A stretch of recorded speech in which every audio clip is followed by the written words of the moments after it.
안녕하세요. 복지정보, 생활정보, 건강정보부터 돈이 되는 일상생활들의 팁까지 정확한 정보로 꼼꼼하게 체크해서 빠짐없이 살펴봐드리는 복지도우미입니다.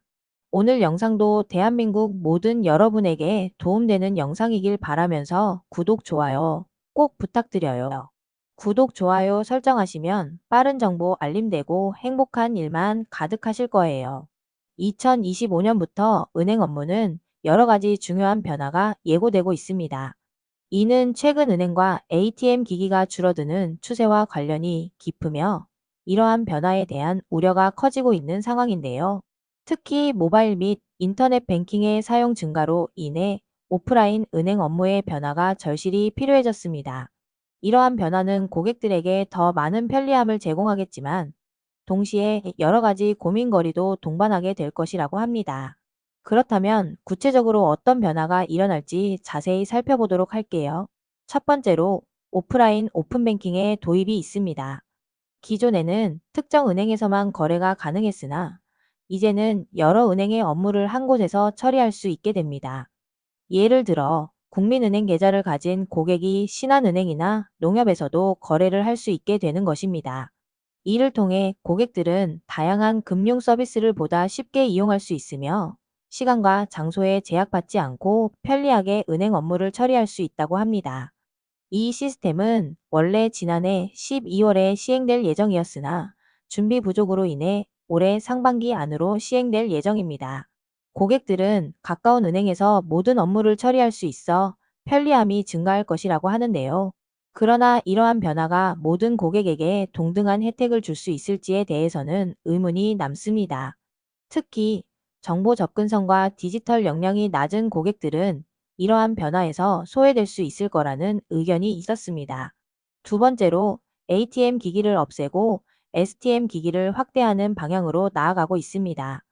STM 기기는 고기능 무인 자동화 기기로 기존 ATM에서 불가능했던 업무를 80%에서 90% 수행할 수 있습니다.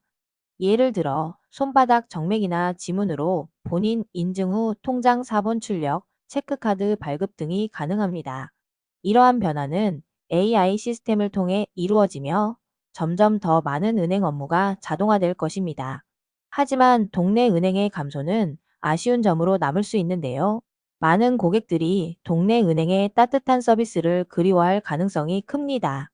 특히 고령층 고객들은 자동화된 기기를 이용하는데 어려움을 느낄 수 있으며 이러한 변화가 고객층의 다양성을 고려하지 않은 것이라는 비판이 있을 수 있습니다. 세 번째로 예금자 보호법 변경이 있습니다. 예금 한도가 현재 5천만 원에서 1억 원으로 상향 조정됩니다. 이는 24년 만에 이루어지는 큰 변화로 예금자들은 이자 소득을 포함한 금액을 고려하여 예금을 해야 합니다. 하지만 이러한 변화는 고객들에게 긍정적인 소식일 수 있지만 동시에 은행의 운영 방식에 대한 변화도 요구할 것입니다. 예를 들어 보험료가 증가하게 되면 이는 예금 금리 인하 또는 대출 금리 인상으로 이어질 가능성이 있는데요. 법안은 작년 11월에 통과되었으며 특별한 사유가 없으면 5월쯤 시행될 예정입니다. 고객들은 이러한 변화에 대비해 예금 전략을 재조정할 필요가 있으며 은행은 고객들에게 더 나은 서비스를 제공하기 위해 노력해야 할 것입니다.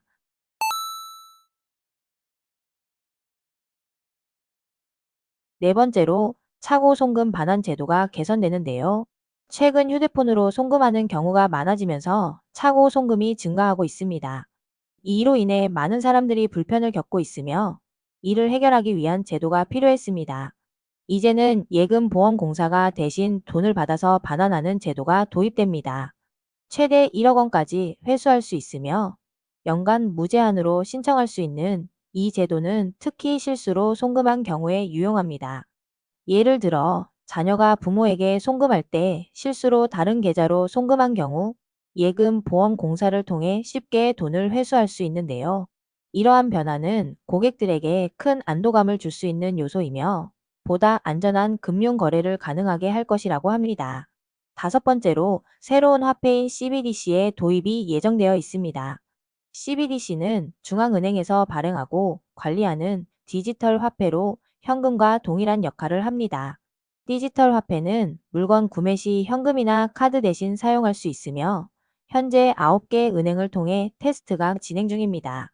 해외에서는 이미 CBDC를 출시한 나라는 바하마, 자메이카, 나이지리아 등 3개국이며 그 밖에 러시아, 중국, 호주, 브라질 등이 CBDC를 시범 운영하고 있는데요. 금융위원회에서 지정한 KB국민은행, 신한은행, 우리은행, 하나은행 등 총 9개의 은행을 통해서 일반 시민을 상대로 현재 테스트를 진행 중에 있는데요. 상용화가 되면 지역화폐 또는 정부에서 지원받는 기초연금이나 바우처 카드, 지원금 등을 디지털 화폐로 지급할 예정이라고 합니다. 조만간 상용화될 예정이며 거래는 전자지갑을 통해 이루어지고 블록체인 기술을 사용하여 거래 내역이 기록된다고 하는데요. CBDC 거래는 중앙은행에서 주민등록번호에 연동되는 전자지갑을 개설하고 디지털 화폐를 현금과 1대1로 교환하여 사용하는 방식으로 지금의 삼성페이나 카카오페이 등을 사용하는 것처럼 휴대폰으로 모든 결제를 하는 것이라고 합니다. 새로운 거래 방식의 도입으로 인해 개인의 거래 내역이 당국에 의해 확인될 수 있다는 우려도 존재하는데요. 이는 개인의 프라이버시와 관련된 문제로 고객들이 디지털 화폐를 사용할 때 고려해야 할 중요한 요소가 될 것입니다. 마지막으로 오픈 뱅킹의 보안이 강화됩니다. 최근 오픈 뱅킹의 보안 취약점이 문제로 지적되었기 때문에 안면 인식 시스템을 통해 실명 확인을 강화할 예정입니다. 신분증 사진과 고객의 얼굴 사진을 비교하여 본인 확인을 진행하며 은행의 책임이 강화되어 피해 발생 시 최대 50%를 배상하도록 변경됩니다. 이러한 변화는 고객의 안전을 보장하기 위한 조치로 고객들이 더 안심하고 금융 서비스를 이용할 수 있도록 할 것이라고 하는데요. 그러나 이러한 보안 강화가 고객의 편리함을 해치지 않을까 하는 우려도 존재합니다. 결국 고객들은 편리한 서비스와 안전한 서비스 사이에서 균형을 찾아야 할 것이라는 지적도 나오고 있습니다. 결론적으로 2025년부터 새롭게 바뀌는 은행 업무는 여러 가지 변화가 포함되어 있습니다. 편리함과 함께 보안 문제, 동네 은행의 감소 등 다양한 측면에서 고려해야 할 사항이 많습니다. 이러한 변화들을 잘 이해하고 준비하는 것이 중요할 것으로 보이는데요. 여러분은 이러한 변화에 대해 어떤 생각을 가지고 계신가요? 여러분의 의견을 댓글로 남겨주세요. 오늘도 좋은 정보가 되셨다면 힘이 되는 구독과 좋아요 꼭 부탁드리고요. 유익한 영상이었다면 소중한 분들께 공유 부탁드립니다. 행복한 하루 되세요.